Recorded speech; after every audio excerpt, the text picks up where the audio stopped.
Hello everyone. Today we're going to do another math lesson with me being off screen. You'll notice that I have my dictionary and my elephant rock holding my board up. It had a tendency to slip, so we'll see if that works for us today.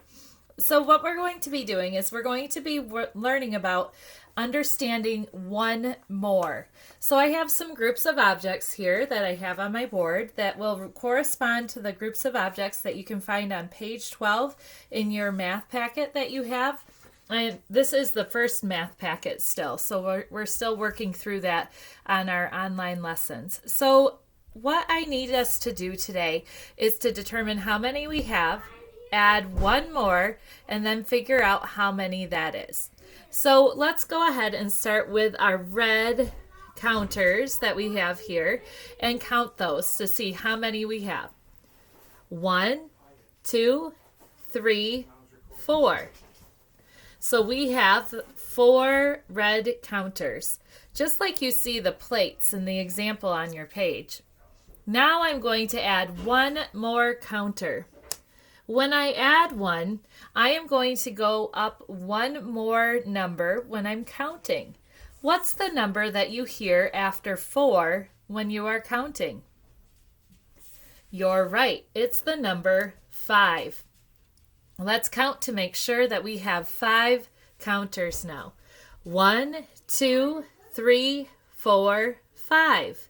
You can write the number 4 and the number 5 in the blanks on your paper. Now there are cups on your paper, but I have some orange squares. Let's count and see how many squares we have today.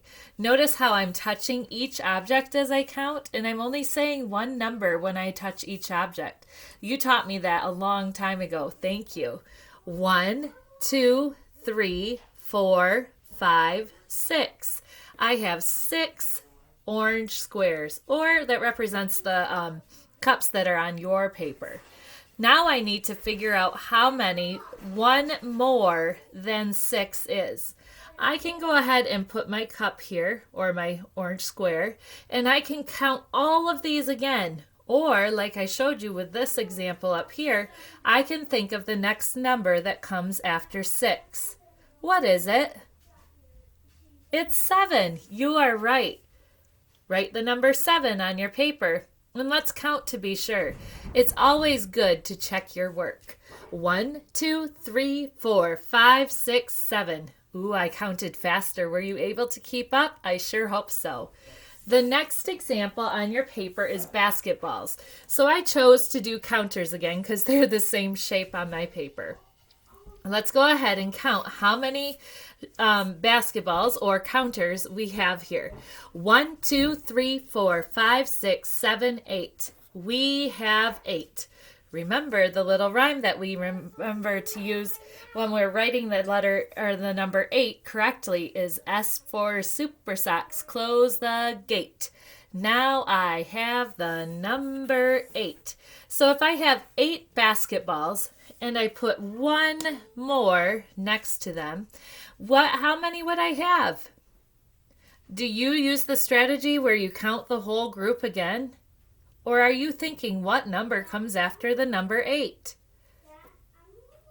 Did you come up with the number 9? That's what I came up with. Let's check our work.